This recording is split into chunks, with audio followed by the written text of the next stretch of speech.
This is a good example, this first one, of, if you remember back last quarter in the A class, and if you remember, we talked about how we look at the film, remember?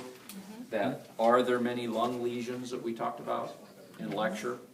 A, abdomen, T, thorax, M, mediastinum, and then we have two L's for each lung individually and then both lungs together.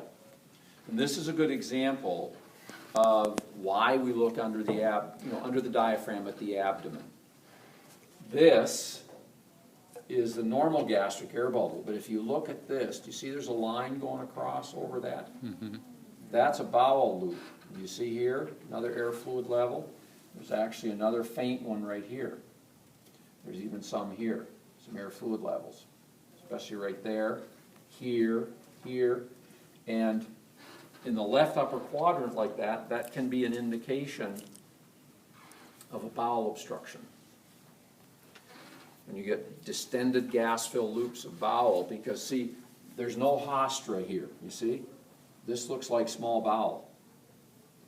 If we had hostra coming across, we'd know it was colon, we wouldn't be that concerned about it. But the fact that it's nice and smooth and there's no hostra suggests that it's probably jejunum, and that this, you're not supposed to have distended gas-filled loops in the small bowel, and certainly no air fluid levels should be there in the small bowel. And that can indicate a bowel obstruction, because when the bowel is obstructed, everything backs up from the obstruction, and then you get a lot of gas distension, a lot of air fluid levels. So it's a good illustration of why we want to look under the diaphragm. That's the A, the abdomen. Okay?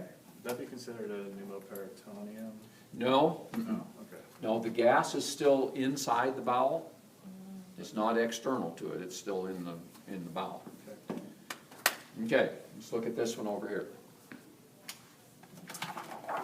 Over the next couple of weeks here is